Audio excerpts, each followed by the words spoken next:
You are listening to the Life Coach School podcast with Brooke Castillo, episode number 316. Welcome to the Life Coach School podcast, where it's all about real clients, real problems, and real coaching. And now, your host, Master Coach Instructor, Brooke Castillo. Well, hello there, my friends. How are you doing sheltering in place? I have come down to Austin. I don't know if I told you guys this, but we bought a condo here in Austin and we hadn't stayed here or done anything here. And so we needed to come and get it organized. And this was good timing for us to do that. But we're in this building and we're very high up. And so I have the most magnificent view of Austin and all of the very empty roads. But it's a beautiful day today. The sun is shining. Nature just goes on about her business. I love that. So a couple things I wanted to tell you. One of the things that's kind of exciting, I'll talk a little bit more about it in detail, is that we are hiring. Our demand for coaching and the need for coaching and people signing up for coaching has gone through the roof since we've entered into this crisis, which makes sense. And we need people to help us with coaching. So we're hiring coaches. We just brought on 2 more, I think, a couple days ago. And we're also hiring positions within the company to do some executive functions in the company too. So if you go to lifecoachschool.com, we're hiring. You can apply there for those jobs. I also wanted to let you know that we closed down enrollment for our class that just started for certification. But since we've closed down enrollment, the demand and the desire for enrollment and certification has gone through the roof. Lots of you are wanting to become life coaches. I think what's interesting about this time is it kind of brings everything to the forefront. It's like everything that maybe people were putting off doing, weren't sure about doing, now becomes crystal clear. And I also think some people like the idea of having a career where you can work from home, seeing that's where a lot of the trajectory seems to be going. I've listened to a lot of podcasts lately, and they've talked a lot about how once we go this virtual for a couple months, a lot of that virtualness won't go back to what it originally was. And so I think the desire to have more of an online presence and be able to do stuff virtually, the demand for that has gone up. And we do that. We teach that very well at the Life Coach School. So we are going to be implementing a track that you can jump into. And if you're willing to double down your work, you can catch up to the current class that is already going. It will take extra work in the beginning, but for those of you who don't want to wait until our next class, we want to make sure that you have the option of getting in now, because a lot of you have time to be working on it because you're at home. A lot of you aren't working right now. Lots of opportunity for there. So you can go to the lifecoachschool.com certification to find out more information about that. Okay, so let's talk about Q2 2020. I was talking to my friend, Chris Plackey, who I'm always talking to every day, and she's working with her clients right now. She has a lot of clients that have brick and mortar businesses who are having to lay off people and having to adjust and furlough. And she's been working with them in terms of how to wrap their minds around what's going on in the world right now and what's going to go on with their businesses. And so we have a lot of conversations about that. And for some reason, when we were talking about it, she kept talking about second quarter. And a lot of times when we run businesses, we think in terms of quarters for our businesses, quarterly taxes, quarterly goals, that sort of thing. I know that that's how I think about it with my business. But I hadn't really thought about this quarter, Q2, being such a significant quarter and such a significant way of looking at kind of what the world is going through right now. And for some reason, thinking about it in terms of a quarter instead of 30 days or 90 days just really resonated with me in terms of my focus time and how I want to focus. Now, in some of the previous podcasts I talked about, having a long-term vision. And I think that's incredibly important right now for us to get out of short-term fixes, short-term panic, short-term uncertainty, and focus on the long term to kind of calm our nervous systems down. And the more time we can spend with a vision and having our future and knowing that this will pass is very good for us focusing our brains emotionally. But I want to also talk about focusing on Q2, quarter 2, which will be April, May, and June. So as far as we know at this point, we will be sheltered in place all the way through April and possibly longer than that. And so I think when we think about not just being sheltered in place and many businesses being closed down, but also the months and weeks that will follow us not being sheltered in place and the possibilities there, I think thinking about life in terms of one quarter, even though there's so much uncertainty in that one quarter, will give us a focus. So the next 3 months are very unknown. We don't know what's going to happen with the virus. We don't know what's going to happen with the world. I like to think that someone is listening to this right now 3 years from now. Somebody's listening to what it was like for us to not know.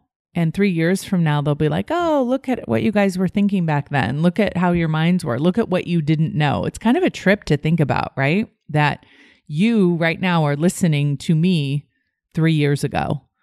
And you can see how uncertain I am about the next 3 months. But you, person listening to this 3 years from now, are 100% certain. It's kind of fun to think about that in terms of time. So if you're listening to this in 2020, you're in the same boat with me, right? We're uncertain about the next 3 months in terms of what will happen with the virus and what will happen with the economy and what will happen with our businesses and what will happen with the regulations and the rules in terms of whether we'll be able to be shopping again in public or going to restaurants or not. So what we're going to do on this podcast, and we're really going to develop this more as we get into Scholars. We're going to talk a lot about this in Scholars, and I'm going to give you a lot more insight. But I wanted to give all my podcast listeners kind of a general way of looking at this. And there are some things that you can decide right now that you want to do in Q2. And if you've heard me talk on the podcast before, you know that all of our power comes from our ability to make decisions. So when we make a decision right now about Q2, we generate power, we generate momentum, we generate focus. Now, it doesn't mean that you won't end up needing to change that decision. You might need to change that decision based on a circumstance outside of your control. But in the making of the decision and focusing on the decision right now, you're generating power. And even if you have to change the decision in the future, changing the decision will also generate power. It's waiting and reacting that has no power in it, that has stagnation in it. So I want to encourage all of you to make some powerful decisions. And I'm going to give you 2 options, 2 ways to approach this. The first one is for those of you who are feeling like there's a lot of little things that you want to get done and you don't have any focus around them. So if you feel like there's a lot of things around your house, there's a lot of things you want to get cleaned up, there's lots of tasks that you want to do, I want to encourage you that you pick 25 things to do in the next quarter, 25 small things as a to-do list. And you follow the process in Monday Hour 1, which is free inside of Scholars. You follow that process to write down everything that you want to get done, all 25 things, and then calendar them right now. some of those 25 things will take multiple spots on your calendar because they'll take longer than 1 day or 1 hour to complete. And some of them will just be one thing on your calendar. Take an hour, Monday hour 1, to sit down and put all those things on your calendar. And then go to the time where it's the end of June and you've accomplished all those things. And feel that. Feel what it feels like to have accomplished all of the things that you said you were going to do this quarter. Now, some of you don't have a lot of the little things to get done. You've already been doing Monday hour 1 for a while. You have a lot of your tasks accomplished. What I want to recommend for you is that you do an impossible goal, a quarterly impossible goal. Those of you, again, who are in Scholars can go into the Coaching Tools archive and find the book on an impossible goal. And there's a lot of content in there that will help you get your mind wrapped around why that process is so powerful for you to engage in. It's much less about the achievement of the goal as it is about setting the goal and going after accomplishing it. And at the end of the quarter, where you will be emotionally and physically and the action you would have taken because of that impossible goal. Typically, we do an impossible goal for the year and then we break it down quarterly. But what I want to recommend is that you adjust the content in that book, in that booklet, and in the video. You adjust it so you're just doing it for the quarter. Okay, pick one at the end of the quarter. What is the impossible goal that you want to accomplish?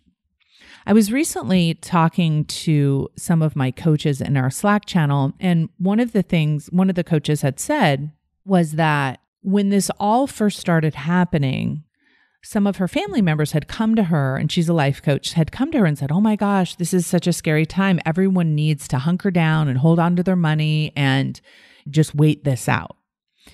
And she had said to me that didn't resonate with her. She knew that people needed her help. And even though she was nervous about going out and selling and putting herself out there because she was feeling anxious herself, she knew that people needed her.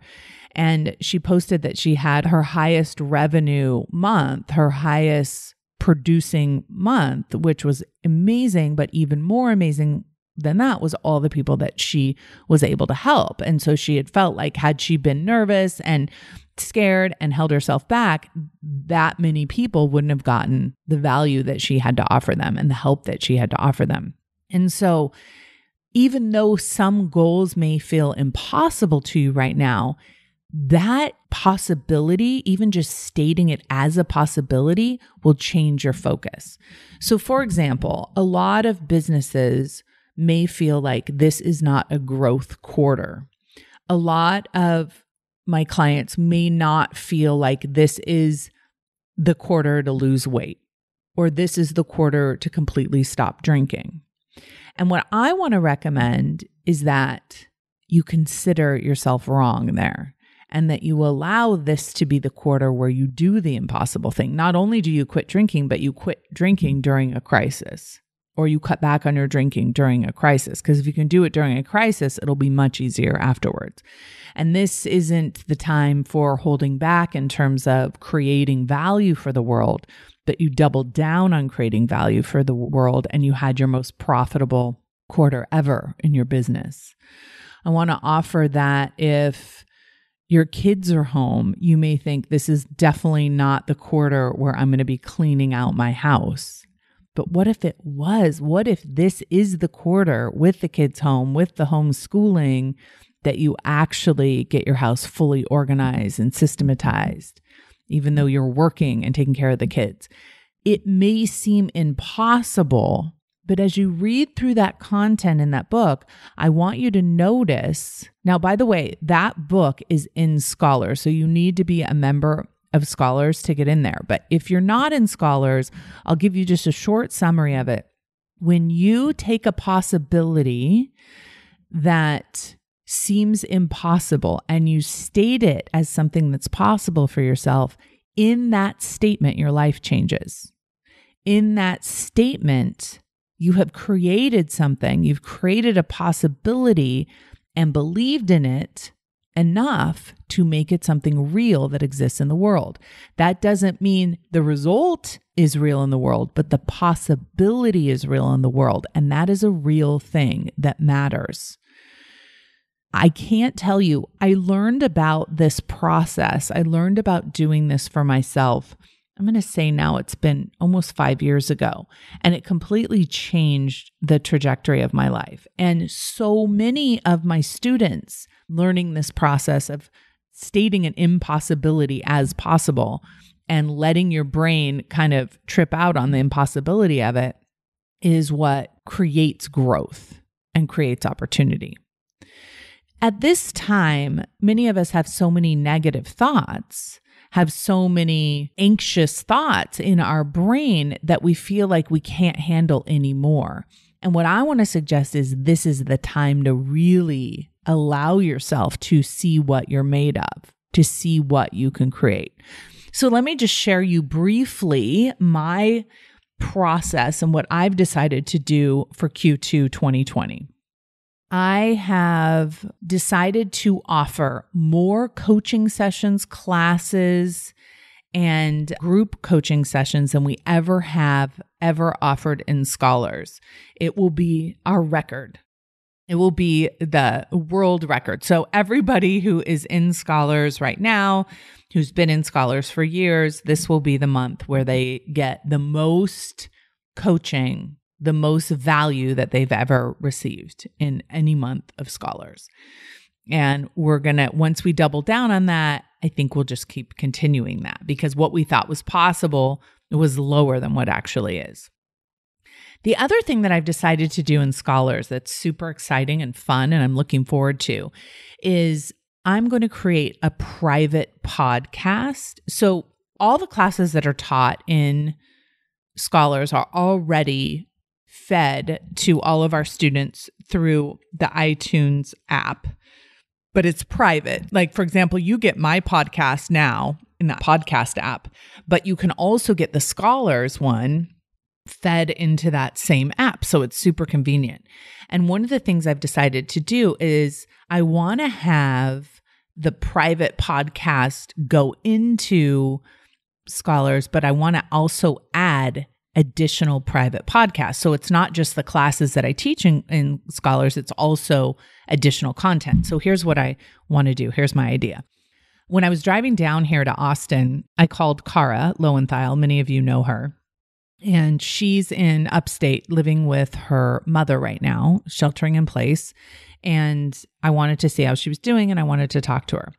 And we talked on the phone for about an hour and most of it was spent laughing hysterically because if you guys know Cara, she's hysterical and her sarcasm is fantastic. And we just end up laughing so hard. And we have very dark sense of humor, but we also talk about resilience and love and helping the world and all of the things. We had like the most amazing conversation. And what I told her was, I wish we could share this conversation with people because it's so uplifting. I feel so good. She was feeling good. We had laughed so much. It just felt like such a healing, amazing experience to be able to talk to her. And so what I said, hey, let's do a podcast together and I'll put it in Scholars and we'll feed it through the private podcast. And she's all in. And then I said to my other friend, Chris Pocky, I'm like, let's do the same thing. And then I thought about all my other friends. I thought about maybe Ryan Moran and Frank Kern and Katrina Ubell and Jody Moore and, you know, all the people that I normally talk to on the phone. What if I just recorded all of those conversations and shared all of the insight that I get from talking to my friends and they get from talking to me, and in a much more casual way where there's a lot more revealed there, how fun that would be for all of my scholars. So I've decided to launch and implement that into Scholars as well during this month. So we will probably have the first one of those. I think we're recording that this week. So we'll have that ready to go. The other things that I have put on my list for that is we're going to implement that fast track for certification students, which will be super exciting for them. But in addition to that, I'm also I have a Peloton here in Austin. I've committed to doing 20 live Peloton classes, and I want to start reading novels. I usually am obsessed with reading nonfiction, And I've decided I want to read novels. So I have 3 novels. I'm already into one of them. I'm going to finish all 3 novels over the next quarter. For you, what is it you want to be able to say to me or to anyone on June 30th? What do you want to be able to say? I cleaned my house. I lost my weight. I read these books. I took these classes. I got certified in this. I learned how to play the guitar. I created a bunch of content. One of the things that I have done, and I've talked about a little bit on the podcast, is I've written this book. I mean, here's the short version of the long story is HarperCollins made me an offer to write a book. I decided that I wanted to write the book. I committed to them to doing that. And while I was waiting for the book contract to come, it was over, I think it was like 6 weeks or whatever, 3 to 6 weeks. I actually wrote the entire rough draft of the book. I was like so inspired. The contract came and I decided I didn't want to write the book based on the contract. There was a lot of intellectual property that I wasn't willing to give up. So we decided it wasn't a good fit for me to write a book with a major publisher, but I have this book already written. And I sent it to an editor and they sent it back to me and said all the things that need to change to make it, kind of ready for public consumption. And I am going to work on doing that. But in the meantime, what I decided to do is actually read that book into the recorder, into my microphone, and share that within Scholars too. And the title of the book is What's Possible. And it's written mainly for women, but also for men, but for women in terms of teaching us how to think beyond what we've been socialized to think, especially around money. So I will be releasing portions of that book as I read them into the Scholars feed. You'll be able to access all of this content within Scholars, but also in the paid podcast feed through Scholars as well. I will be sharing clips from all of these to give you all on the podcast a little bit of a taste of that. But I have to tell you, since I set these goals for myself and since these were things that I would not have done, I hadn't thought of until this whole crisis came, that since I've kind of written those things down and put them in my journal and thought about them on my walks, I feel energized. I feel a sense of incredible momentum and excitement. I can't wait to read the book aloud. I can't wait to talk to my friends and record those conversations and share them with you and get your feedback on them. I can't wait to do all the coaching that I'm doing in Scholars. It has me optimistic. It has me focused on what I can control. It has me thinking about the things in my life that I can create. And at a time where things have been slowed down for a lot of you in terms of your job and being able to get out of the house, and for some of you in terms of scheduling and maybe having the kids home, the question becomes, what can you do? There's some stuff you can't do, but what are some things that you can do? And when I coach people, they'll want to tell me all the stuff they can't do, all the things that have changed and all the things that they're disappointed by. And listen, I think that's an important process to go through. I think acknowledging our feelings and our thoughts about the future that we thought we were going to have right now that we're not having is important. Processing that emotion is really, really imperative in order to move forward. But you don't want to get stuck indulging there. You don't want to get stuck feeling sorry for yourself, because that can be a problem. I'm watching some people feel sorry for themselves and then get freaked out, and then feel sorry for themselves and then get freaked out as a pattern. And I think acknowledging all those feelings and processing them is important, but also one of the best ways to get out of that loop is to focus on the future and what you can do, what you can control, and what you can create. So I really want to encourage you all to think about this next quarter. We're not going to be able to change much of that C line, the circumstance line. That line is going to be basically told to us. We're going to be told what our circumstances are. But we can control our T lines, and we can control a lot of our own result lines. We can control what we put in our bodies. We can control how much exercise we get. We can control what we create. We can control what we offer in terms of value, and we can control what we deliver to the world, what we add to the world, instead of just waiting around to see what the world's going to bring to us. And this is my encouragement, not only to all my friends that I speak to and all the people that I love and to you guys, but it's my encouragement to myself. It's how I've kept myself focused and excited about the future and about the next 3 months instead of feeling bummed out about what I don't have. I'm very excited about what I do have and what I can create. And what I do have is my own brain. And what I do have is the model and the ability to coach myself through any emotion and to pay attention. And just because the world is different than I expected it to be doesn't mean that I can't keep growing, evolving, and changing. And I wish the same for each and every one of you. So here's to Q2 2020. What are we going to be saying to each other on June 30th? Let's go. Hey, if you enjoy listening to this podcast, you have to come check out Self-Coaching Scholars. It's my monthly coaching program where we take all this material and we apply it. We take it to the next level and we study it. Join me over at thelifecoachschool.com/join. Make sure you type in the THE lifecoachschool.com/join. I'd love to have you join me in Self-Coaching Scholars. See you there.